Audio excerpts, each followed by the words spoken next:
One of the things that we waffle quite a lot about on this channel is how the engineers of their time built the routes that we look at today, the old railways, the old canals, and you join us today walking a short section of the Grand Union Canal. Now, unlike many sections of any canals you'll traverse today, the section we're walking on is straight for over 1,100 metres. It doesn't hug the contours of the land, and there's a good reason for that. Join us today as we explore the cuttings of Tring.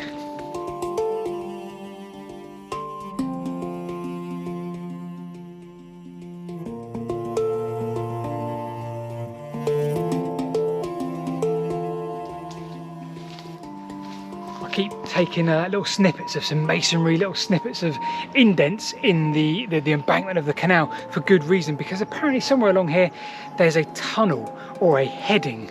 I'll tell you why when we just get to the actual straight bit of the Grand Union Canal here at Tring.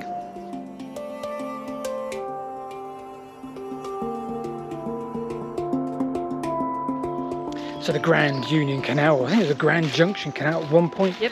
Finally opened its last section in 1805, but we're not really here to cover the history. We're here to marvel at one of its greatest achievements, which is, believe it or not, I think just a cutting. It's more than a cutting, it's an immense piece of engineering for the time. It was Jessup and Barnes ultimately came up with this route. Now, when you normally get to the summit of a canal, you normally see a tunnel, or when I say normally, you often see a tunnel. But in this case, there's two summits on this canal. This is one of them here at Tring, and there's no tunnel.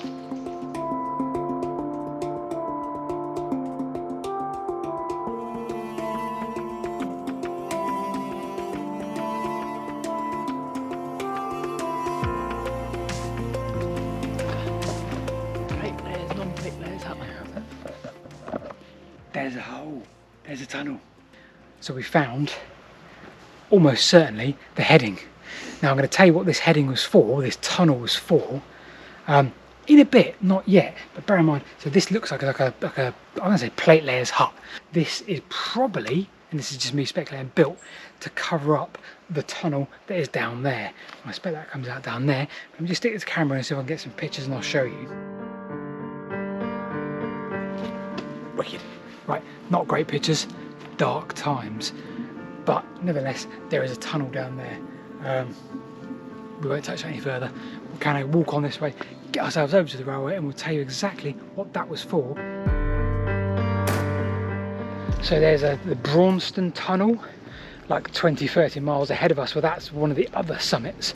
But this summit here at Tring, well, this has obviously needed feeding with water, and as ever, they had issue with continued levels of water. The engineers Barnes and Jessup had a number of different ways they were going to fill this. One of them, and it's important to today's video, was a spring, aquifers which fed the spring, I want to say Bolton Spring or something like that. That was over to the east of this location. Now, again, that's important, but we'll come to that very shortly. So our journey is going to take us slightly to the east now, or directly to the east, across to the railway. The next part of the journey to show you, we're just looking actually down to our left at, well, it's Marshcroft Lane, I'm not sure what the bridge is called, but it's the only access point over this 1,000-metre straight stretch of canal.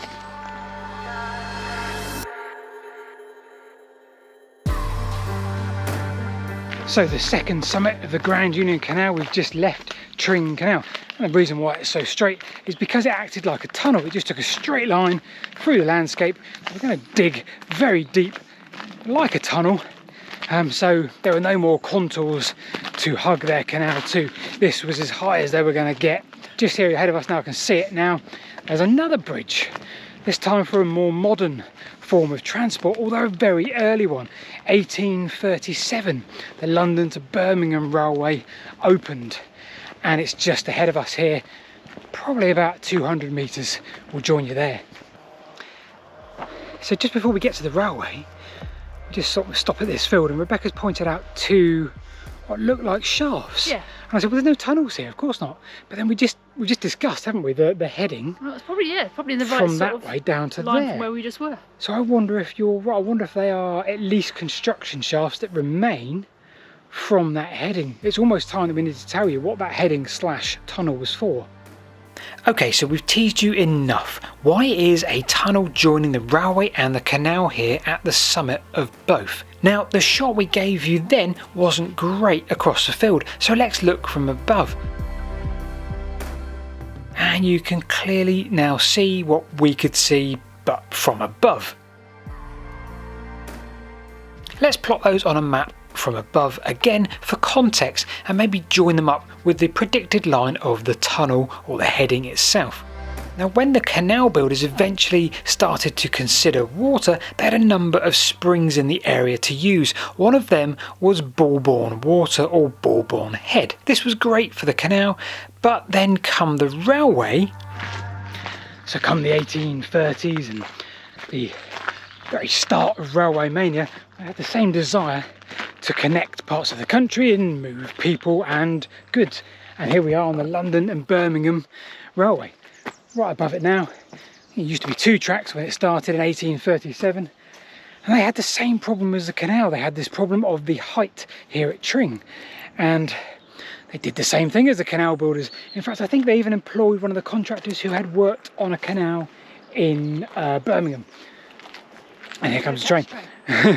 And instead of building a 1,000-metre long cutting, well, the railway decided to build a 4,000-metre long cutting.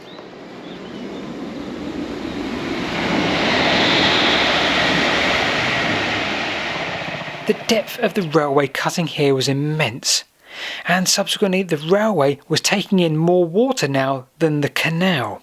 A solution was needed, and that was to drive headings into the side of the railway cutting.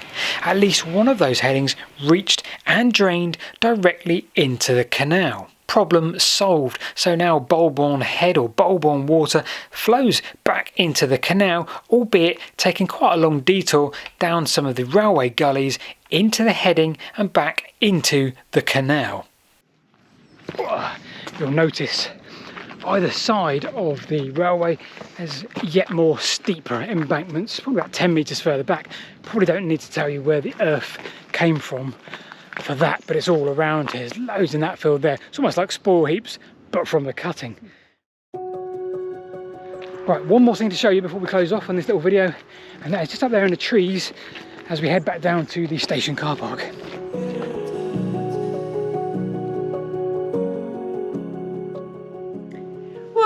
Hold on a second. Where are you taking us? I'm taking us to see Grim's Ditch. It's a 2,500-year-old earthwork. How exciting is that? That is exciting, but what's that got to do with what I've actually been doing already? Absolutely nothing, but it was in the area, so I thought it might be quite fun to go and see it. Maybe another video? You've got a good point, because Grim's Ditch travels across the whole of the south of England in part, and there's a big story to tell. So maybe you're right. Maybe we should tell that and save that for a different day. Sorry about that, people.